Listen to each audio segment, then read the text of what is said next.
আমি এটা ক'ত আছো কোৱা এতিয়া আমি আছোঁ জীয়া ভৰলী পাৰৰ এই জামুগুৰি হাটৰ কহুৱাৰ মাজত। আচলতে জামুগুৰি হাটত পূৰ্বৰে পৰা বহু আগৰ পৰা কহুৱা ফুল যথেষ্ট পৰিমাণে শৰৎকালত ফুলে। এই কহুৱা ফুলে একেবাৰে গোটেই শুভ্ৰ কহুৱাৰ দলিচা যেন হৈ থাকে জামুগুৰি হাটত। আৰু আটাইতকৈ ডাঙৰ কথা, আপোনালোক বহুতে হয়তো জানে, বহুতে ভিডিঅ' যোগে পাইছেও যে সুধাকণ্ঠ ডক্টৰ ভূপেন হাজৰিকাৰ এটি অমৰ গীত কহুৱা বন মোৰ অশান্ত মন। এই গীতটো আমি গৌৰৱৰে কওঁ যে জামুগুৰি হাটৰ এই কহুৱাৰ পৰাই সুধাকণ্ঠৰ এই গীতটো সৃষ্টি হৈছিলে।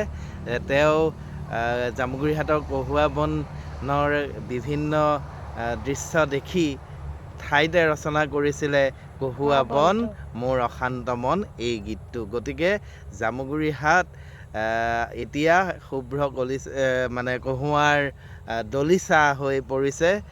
আহিব সকলো আহক, আপোনালোক জামুগুৰি হাটৰ এই প্ৰাকৃতিক সৌন্দৰ্য উপভোগ কৰক। বহুত ধুনীয়া আপোনালোকক একদম ধুনীয়াকৈ দেখাইছোঁ। কিমান ধুনীয়া যে পৰিৱেশ। আমি মানে ৰাস্তাৰ কাষেৰে গৈ আছিলোঁ আৰু একচুৱেলি আমি ফটো উঠিম বুলিয়ে আহিছিলোঁ বাৰু ইয়াতে। তাৰপিছতে ইমান বেছি ভাল লাগিছে, দুকপিমান উঠি ল'লোঁ, কিন্তু ৰ'দটো কমা নাই, মানে এতিয়াও ৰ'দটো বহুত বাঢ়ি আছে। ৰ'দটো কমিলে মানে আৰু বেছি ফটো ভাল হয়। গতিকে যিমানখিনি পাৰোঁ ফটো চটো উঠিলোঁ আৰু আপলোড কৰিম, আপোনালোকে চাই থাকিব। Thank U.